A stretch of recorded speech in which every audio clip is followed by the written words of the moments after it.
Assalamualaikum warahmatullahi wabarakatuh. Welcome back to my YouTube channel Lina Erliana.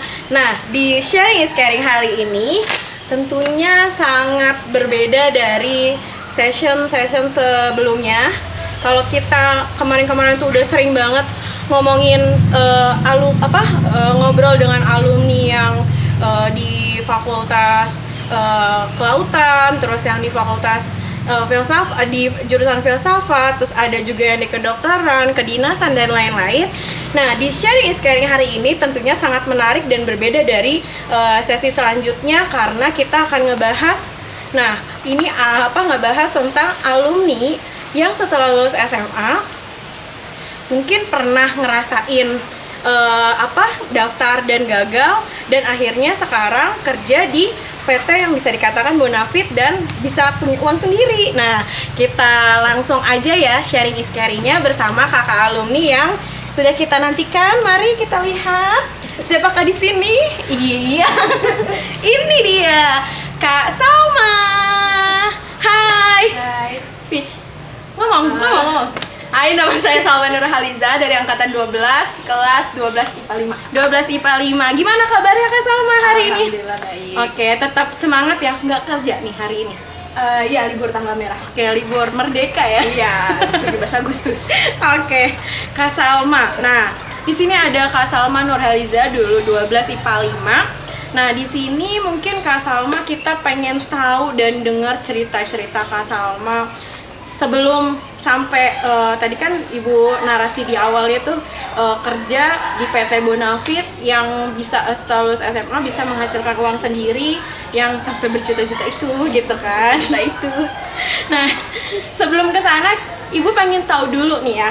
Dulu sebelum sampai berpikir kerja, itu Kak Salma pernah nggak sih nyoba jalur masuk PTN seperti teman-teman kebanyakan? Pernah nggak? Ya, dulu? pernah. Pernah. Nyobanya tuh jalur apa? Cuma jalur SBMPTN. Cuma jalur SBM. Iya. Nah, terus pada saat SBMPTN itu nyobanya di universitas apa atau prodi apa yang diambil, masih ingat dulu? Masih, Bu. Apa Masih yang tuh? pertama tuh masih itu STSL ITB. ITB. Ya. Pertama, kedua? STSL ITB, yang kedua teknik kelautan tapi lupa di mana. Oke, universitasnya lupa. Iya, lupa. Masih ingat nggak skor UTBK-nya dulu? Skor UTBK dulu 400 atau 500 gitu. 400-an, nyobanya Nggak ITB. nyampe 500. Iya. Itu emang sengaja apa gimana? Sengaja, Bu, emang pengennya dari awal ITB. ITB. Gitu. Padahal sebenarnya fakultasnya nggak pengen itu, nggak pengen Sebenarnya STM. pengennya kalau misalnya dapet di ITB gitu, fakultas apa yang dipengenin? Stay. Sekolah Sekolah teknik elektro dan informatika ya? teknik elektro. Iya, makanya Oke. informatika gitu. Iya, itu sebenarnya Iya, teknik pengennya elektro. itu. Berarti dia nilai fisikanya, hitung-hitungannya bagus dong berarti. Nggak juga, Bu. Makanya nggak gitu Terus juga, Bu. terus kenapa dulu nyoba itu? Kan awalnya emang mau ambil informatika Iya. karena suka komputer aja sih, makanya waktu itu sempat yang OSN komputer. Komputer. Nah, mulai dari situ kayaknya coding seru nih, Ya, makanya tertarik. mau ambil teknik informatika. Oke. Nah, terus sebenarnya cita-citanya pada saat dulu nih waktu SMA tuh cita-citanya pengen jadi apa sih? Cita-citanya jadi orang sukses aja, Bu. Jadi dari SMA emang udah ya udahlah jadi orang sukses aja gitu, mau jadi apa ya udah gitu. Berarti nggak ada arahnya dong. Orang sukses itu kan ada arahnya. Ada sukses di bidang apa gitu. Kak Salma ada nggak kebayang di bidang apa pengen jadi orang suksesnya? Udah sih dari awal emang pengen jadi programmer sebenarnya. Tapi- Makanya tadi nyoba di ITB gitu kan. Terus walaupun pas SBM nggak sesuai. nggak sesuai. Iya. Oke. Terus Udah sih gak ada lagi, Bu. nggak ada lagi. Nah, udah. jalanin. Berarti Kak Salma nih tipenya yang slow ikutin Iya, itu. aja. Oke. Nah, terus benar nggak sih dulu Kak Salma pernah nyoba Bintara, daftar Bintara? Iya, pernah. Nah, ceritain dong dulu sampai di step mana atau apa aja persiapannya dulu. Jadi awalnya itu Bintara Polisi. Nah, tapi itu gagal di pas pengukuran tinggi awal. Kenapa? Tingginya kurang. Iya, jadi Tingginya itu harus 160 cm buat yang perempuan. Nah, Tapi Kak Salma berapa? saya 158, pas di sana tuh jadi 155. 155. Oke, jadi kurang tinggi badannya. Terus Abis itu lanjut ke Bintara Angkatan Udara. Bintara Angkatan Udara itu waktu itu nyari di Halim kan, biar deket gitu. Nyari di Halim, ternyata PK wanitanya nggak buka Bu di Halim. oh gitu, untuk yang laki-laki aja. Iya, untuk laki-laki aja. Akhirnya coba cari yang mana sih yang paling deket gitu. Akhirnya di Bandung. Akhirnya buka di Bandung PK wanita. Ya udah, akhirnya coba di sana juga. Terus akhirnya Gagal lagi. gagalnya kenapa yang itu di Bandung? Waktu itu kan udah sempet sampai apa tuh namanya? Enggak, belum. Cek kesehatan. Habis itu kan pokoknya udah sampai yang lari-lari tuh juga udah. Nah, tapi ternyata gagalnya tuh di kesehatan karena ada amandel. Oh gitu. Ya, ada amandel. Gagal di kesehatan berarti. Kesehatan. Oke, nah terus setelah nyoba ini itu terus gagal, terus apa lagi yang Kak Salma lakuin pada saat itu? Tadinya mau lanjut lagi ke Bintara AL karena teman-teman yang gagal di Bintara AU Nyoba lagi? iya pada kayak ayo ke Bintara AL aja biar bareng-bareng gitu, soalnya katanya gitu deh AL masih sedikit peminatnya gitu. Mau coba AL tapi jauh juga kan, di mana tuh? Masih daerah Jakarta, Tanjung Priuk. Mana tuh? Ya, Iya, Tanjung Priuk. di sana. Nah, Terus? tapi akhirnya gak jadi karena udah ngelamar kerja terus keterima. Pada saat itu? Iya, pada saat itu Nggak jadi, berarti nggak jadinya belum nyoba? belum nyoba karena AL itu jangka waktunya lama Bu, dari Bintara AU. Oh. Nah, terus udah terlanjur ngelamar kerja, keterima, akhirnya ya udahlah kerja aja dulu. Akhirnya kerja aja. Nah itu kerja berarti pertama kali kerja tuh. Pertama kali kerja. Kenapa pada saat mau daftar, kan harusnya mau lanjut ke AL gitu kan, tapi kenapa malah berpikir menyimpangnya kerja? Kenapa berpikir ke situ? Soalnya belum tentu rezeki juga Bu di AL, jadi Oh udah pesimis berarti? Udah pesimis duluan karena terus tadi juga udah gagal mulu gitu. tapi juga nggak terlalu mau di angkatan laut, jadi Oke. ya udahlah mendingan kerja aja, udah dapet juga. Oke, nah itu di kerjanya itu di mana tuh pada saat itu? Nggak usah sebut. Iya. Kerjanya di mana? Di toko roti gitu lah Bu. Di sejenis toko roti. Toko gitu. roti tapi udah bentuk perusahaan. Oke. Selama berapa lama kerja di sana? 3 bulan. 3 bulan. Iya. Gajinya UMR? UMR. Nah, terus setelah 3 bulan itu kenapa nggak kerja di sana lagi, atau apa yang Kak Salma lakuin? Jadi gini Bu, setelah 3 bulan saya mikir buat mau kuliah nih. Karena di toko itu shift-shiftan, jadi saya nggak bisa kuliah. Oke. Akhirnya daripada nunggu lama nanti sampai habis kontrak, 6 bulan kontraknya, Iya. ya udahlah milih buat resign aja. 3 bulan resign berarti? Iya, toh Oke. juga rezeki ntar udah ada yang ngatur. Saya juga udah nyari-nyari perusahaan-perusahaan yang lain gitu, Iya, buat terus? nanti loncatan yang non shift di mana sih, biar bisa sambil kuliah juga. Terus akhirnya setelah resign dari yang toko roti itu, terus kamu nyoba di mana atau dapet di mana? Awalnya saya mikirnya tuh kerja yang deket aja deh, terus yang part time juga nggak apa-apa. Terus akhirnya nyoba ada toko minuman tuh dekat rumah. Gajinya emang belum UMR tapi deket gitu Bu. Saya nyari yang santai dulu deh. Ternyata nggak ada panggilan, nggak ada panggilan. Akhirnya saya buka-buka PT, terus ada PT Bonafit ini. PT Bonafit ini terus coba ngelamar aja lewat pos. Oke. Diposin langsung. Nah, dengar-dengar kan ini PT Bonafit ya, yang sekarang kamu kerja di sini, berarti udah Iya. berapa lama nih kerja di sini? Udah 6 bulan, jalan 7. 6 bulan ini kontrak berarti? Iya, kontrak. Selama berapa? Satu tahun. Nah, kamu masuk ke PT ini benar-benar pure karena tes atau karena ya nggak munafik ya, zaman Iya. sekarang masuk kerja katanya harus ada ininya iya. gitu kan. Nah, proses perjalanan kamu sampai kerja kontrak di 1 tahun di PT ini tuh seperti apa? Apakah bayar, ada linknya atau gimana nih? Coba ceritain. Alhamdulillah sih murni ya Bu. Murni. Bener nih ya, nggak peres ya? Nggak peres, Oke. benar, murni. Terus ceritanya gimana tuh bisa murni? Terus cerita ini tahapan-tahapannya, mungkin ini bisa jadi motivasi buat anak-anak SMA yang hopeless, gagal PTN, gagal daftar Bintara, terus kepikiran oh ya pengen kerja tapi bisa masuk kerja yang murni, kayak gimana? Ceritain dong Kak Salma. Awalnya emang udah cari-cari tahu kan tentang PT-nya itu. Terus akhirnya orang tua juga udah kayak ya udah kapan mau kerja lagi, karena pas resign sebelumnya sebenarnya ada argumen dulu lah, adu argumen karena orang kenapa tua keluar, abisin kontrak aja gitu. Akhirnya disuruh cepet-cepet ngelamar gitu daripada nganggur aja kan, gabut juga di rumah. Akhirnya iya nanti sabar dulu, tunggu ini fix dulu gitu, jadi benar-benar disiapin dari lamaran semuanya biar surat-suratnya lengkap kan. Udah habis itu nganggur nih kan, nganggur baru 2 minggu nganggur, akhirnya ya udahlah ngeposin aja, jangan kelamaan ke PT ini. Ngeposin di Pos Indonesia udah tuh. Alhamdulillahnya akhir bulan Desember itu udah langsung dapet panggilan. Dapet panggilan untuk tes tulis awal Januari. Oke, tes tulis ya. Iya, tes tulis. Nah, terus tahapannya nih ya. Berarti kan tes tulis dulu. Tesnya apa aja sih kalau tes kerja? Jadi awalnya kan udah ada kualifikasinya. Pertama itu nilai UN matematika. Matematikanya harus bagus. Harus minimal 5. Minimal 50 lah ya. Ya, sama bahasa Indonesia minimal 5. Oke, matematika sama bahasa Indonesia berarti yang harus digarisbawahi buat minimal 5. Iya, sama nilai rata-rata UN itu minimal 60. Nilai keseluruhannya yang UN minimal 60. Itu udah kalau udah masuk, kalau itu udah mencukupi berarti langsung dapat panggilan. Ya, panggilan. Tapi sebenarnya ada Bu yang nggak mencukupi, dipanggil tapi pas bawa ijazah aslinya itu disuruh pulang, jadi nggak mencukupi gitu loh Bu. Oh, mungkin dilihat kriteria lainnya? Iya, mungkin tadi matematika atau bahasa Indonesianya kurang? Iya. Oke, berarti nilai keseluruhannya 60, matematika sama bahasa Indonesianya 50 minimal tuh ya, supaya bisa memenuhi kualifikasi.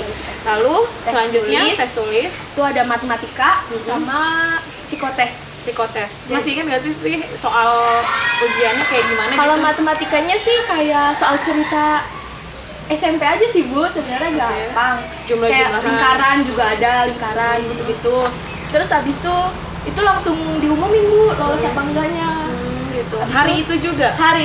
Abis itu lanjut ke psikotes kalau misalnya yang matematika ini lulus. Oh, kalau matematikanya lulus langsung psikotes hari itu juga. Iya. Nah, masih ingat psikotesnya apa? Psikotesnya itu pokoknya ada gambar-gambar Bu. Nah, saya lupa tuh. Gambar orang. Kamu suruh ngomong gambar apa di situ ada gambar? Ada gambar, persamaan gambar gitu sih Bu, kayak Oke, persamaan gambar. Terus apa lagi? Sama kayak apa ya? Kayak nggak ada krepling. Ada yang kreplin Pauli nggak ada. Suruh gambar orang, gambar pohon, angka-angka gitu Bu, pokoknya kayak 1, 3, terus setelahnya berapa gitu-gitu sih, tapi itu waktunya cepet banget. Deret ya berarti? Iya, kayak deret gitu. Berarti lebih di tes kerja pun ini psikotesnya maupun tes matematikanya lebih ke hitung-hitungan ya? Iya. Lebih dominannya ke situ. Oke, terus setelah itu udah lolos 3 tahapan itu, 3 tes tulis itu dapat pengumuman lagi buat interview besoknya. Oke. Benar-benar besoknya pas banget. Berarti pada hari itu setelah psikotes nggak ada pengumuman? Setelah psikotes langsung diumumin di situ. Oh, langsung juga. Diumumin. Terus kalau lolos besoknya interview. Ya. Oke. Nah, setelah lolos psikotes, berarti kan Kak Salma udah tes matematika udah lolos, interview psikotes lolos, terus abis itu lanjut ke interview. Interviewnya apa aja sih yang ditanyain? Jadi setiap gelombang itu beda Bu, saya juga nggak tahu kenapa. Tapi pas yang saya di interview itu cuma disuruh perkenalin diri. Perkenalin diri? Iya, perkenalan diri doang. Udah. Berapa lama di interview? Ya udah kamu perkenalin diri. Habis itu ya udah perkenalin diri kita kan, sesuai kita mau perkenalinnya apa gitu. Habis itu setelahnya cuman kayak ditanya pernah sakit gak, pernah dirawat gak gitu doang. Udah habis itu keluar. Iya, keluar terus langsung diumumin siapa aja yang lolos. Oke, nah coba Ibu pengen dengar pada saat kamu memperkenalkan diri, kan tadi kan diri kita seperti apa? Coba ilustrasikan pada saat kamu di interview. Anggap sekarang nih lagi interview nih. Kamu pada saat di interview tuh ngomongnya kayak gimana? Memperkenalkan diri deh. Pokoknya kayak nama saya Salma Nurhaliza. Saya lahir di Jakarta tanggal 23 September 2001. Saya lulusan SMA 14 Bekasi. Pokoknya gitu-gitu ya Bu ya, saya lupa Bu. Ilustrasikan ya. Terus abis itu kamu ngomong apa lagi? Kayak apa ya, ngasih tahu pengalaman kerja saya kan, saya udah pernah kerja tuh. diceritain pengalaman kerjanya udah berapa bulan gitu. Terus kayak kelebihan kekurangan. Nah, apa tuh kelebihan dan kekurangannya? Waktu itu sih saya bilang kelebihannya itu saya mudah bergaul, terus apa lagi ya, mudah berkomunikasi, terus sama apa ya, lupa pokoknya. Terus kekurangannya itu saya pelupa, tapi suka nulis di notes biar gak lupa. Oke, nah itu berarti pas interview kan? Ya, interview. Setelah interview apa lagi yang tahap apa lagi? Abis interview itu langsung diumumin lagi siapa yang lolos. Pada saat hari itu juga? Hari itu juga. Oke. Untuk besoknya MCU, cek kesehatan. Medical check up ya? Ya. Oke, nah terus kamu lolos tuh pada saat itu? Ya, lolos. Lolos, terus MCU, setelah MCU? Habis MCU itu udah belum ada pengumuman lagi. Habis itu nunggu. Berapa lama nunggunya waktu itu?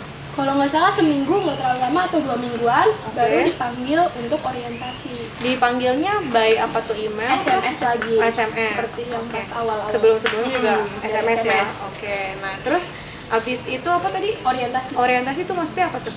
Jadi kayak pengenalan di perusahaan itu sih, kayak Diajarin gitu cara iya, kerjanya? Oke. cara kerjanya, ini mesin-mesin ini, terus dari K3-nya, keselamatan kerjanya juga dikasih tahu. Oke. Nah, terus berarti pas setelah orientasi selama berapa lama? 5 hari, jadi Senin sampai Jumat. 5 hari orientasi, setelah itu langsung kerja beneran nih, fix? Iya. Udah? Jadi ada yang beberapa kan itu dites lagi, Bu. Oh, dites pas apa orientasi ada tes tertulisnya lagi. Jadi Oh gitu? materi yang diberikan pas orientasi. Oh. Dites lagi. Kalau nilainya agak Kurang? kurang, itu dipending lagi, Bu. Dipending maksudnya dipending buat diterima? Dipendingnya, misalnya saya keterimanya seminggu setelah orientasi. Nah, yang itu bisa 2 minggunya atau sebulannya. Oh, jadi waktunya gitu ya? Waktu Yang mana kerjanya. yang diduluin gitu ya? Iya. Yang pinter, yang bisa Yang kerja hasil. dulu mungkin hasilnya ya? Oke, nah setelah itu berarti kamu kan orientasi 5 hari, terus seminggu langsung Ya, 5 hari terus langsung kerja gitu kan? tunggu seminggu dulu. Tunggu seminggu terus langsung kerja Iya. sampai sekarang. Sampai berarti udah dapet gaji keberapa nih? Gaji ke-6, jalan ke-7. Gaji besok. ke-6. Siapa yang udah dapet traktiran gaji pertamanya Salma? Oke, nah itu berarti kamu benar-benar dari awal sampai akhir tuh pure nggak bayar sepeser pun? Nggak bayar. Pakai calo gitu? Enggak dong. Enggak. Pakai orang dalam gitu? Enggak dong. Oke, berarti benar-benar pure ngikutin aturan, tes-tesnya emang lolos terus sampai sekarang bisa kerja. Dan kontraknya masih 6 bulan lagi. Bulan lagi. Yang mudah-mudahan bisa langsung diangkat jadi karyawan tetap. Amin. Ya. Terus juga ada nggak progres kamu buat nanti ke depannya kuliah gitu, mau kuliah sambil kerja atau kayak gimana? Iya, insya Allah tahun ini. Insya Allah tahun ini. Tahun ini. Udah daftar atau bagaimana? Udah daftar. Udah daftar di universitas swasta, negeri? Iya, swasta. Di swasta, di daerah Daerah Jagakarsa. Jagakarsa. Dekat sama kantor? Enggak jauh. Oh jauh. Jauh sebenarnya. Sabtu Minggu kuliahnya? Sabtu Minggu kuliah? Enggak, ambilnya kelas sore. Kelas sore, setiap hari berarti ya? Iya, setiap hari. Oke, jurusannya? Jurusannya rahasia. Jurusannya rahasia. Oke, yang penting yang kita tahu Kak Salma ini kuliah sambil kerja berarti ya Iya. tahun ini. Mudah-mudahan keduanya bisa berjalan dengan seimbang dan bisa lancar dua-duanya gitu. Nah, sekarang kita udah panjang lebar kali tinggi cerita ngobrol-ngobrolnya. Nah, kita flashback nih masa SMA. Ada nggak kenangan waktu SMA yang paling banget masih teringat sampai sekarang dan nggak pernah terlupakan? Bisa diceritain? Yang paling teringat ya, Bu ya? Ya, apa tuh? Dosa-dosa masa lalu yang pernah dilakukan? Sebenarnya banyak, Bu, banyak. Mau Banyak yang- banget dosanya. Maksudnya mau yang sedih kah atau senang kah? Ya semuanya, it's okay. Ceritain. Banyak, Bu. Kalau Yang sedih dulu. Sedih dulu. Sedih dulu.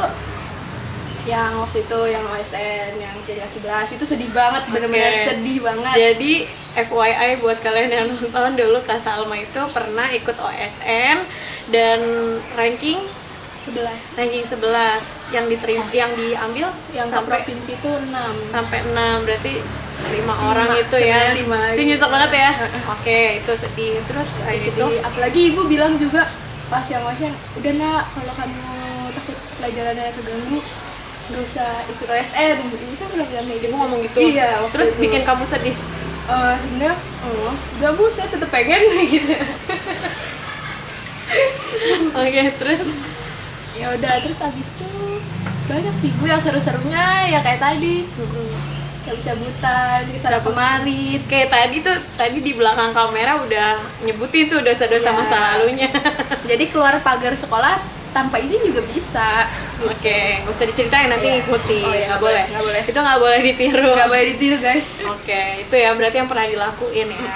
Oke, nah terus sekarang nih di endingnya coba deh Kak Salma kasih tips and trick buat adik-adiknya yang mungkin sekarang kan lagi galau-galaunya nih, antara mungkin daftar apa, mau pilih apa, bingung lah gitu kan ya. Nah, bisa sampai memantapkan hati, misalnya mau kuliah, mau kerja gitu kan. Kak Salma kan punya kemantapan buat kesana gitu kan ya. Nah, kasih tips and tricksnya buat adik-adiknya. Misalnya buat yang masih pengen punya pilihan gitu Bu, Iya. sebenarnya dari diri sendiri sih. Kalau misalnya emang mau kuliah, coba tanya dulu sama orang tuanya setuju apa enggak. Terus kalau mau kerja juga boleh enggak sama orang tuanya, dibolehin apa enggak. Kalaupun emang mau kerja sambil kuliah, ya udah harus sesuai niat juga sih. Harus Jadi komitmen. harus komitmen, ya. Komitmen dan konsisten. Jangan setengah-setengah, nanti kalau misalnya udah kerja Udah capek dapet banget duit, kerja. apalagi dapat duit banyak ya. Oh ya, lupa juga kuliah tuh. Oke. Nah, kalau kerja juga kadang mikirnya capek banget kerja, akhirnya kan buang-buang waktu doang gitu. Iya, Ya, harus betul. konsistensi. Oke, harus konsisten dan komitmen terhadap apapun yang kalian pilih, mau kerja maupun kuliah, pokoknya semua lakukan yang terbaik gitu. Wah, menarik sekali ya sharing is caring hari ini, yang obrolannya kita berbeda dari sesi-sesi sebelumnya. Sebelumnya nih Kak Salma, terima kasih banyak untuk kehadirannya Sama-sama, Ibu. di sharing is caring. Nah, apa namanya, kalau kalian yang pengen tanya-tanya mungkin Kak Salma gimana sih cara buat tips and trick buat bisa diterima kerja tanpa harus bayar ke calok atau harus pakai orang dalam, boleh di follow Instagramnya @salmanurha_lz. @salmanurha_lz.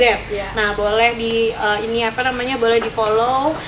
Kalian bisa tanya-tanya yang bener-bener gimana cara masuk nih, tadi tahapan-tahapan demi tahapnya biar bisa diterima kerja yang tanpa calo-calo lah kayak gitu. Oke, kalau gitu untuk sharing is caring hari ini, terima kasih sudah menonton. Jangan lupa subscribe, like, dan and komen. comment. Terima kasih. Assalamualaikum. See you.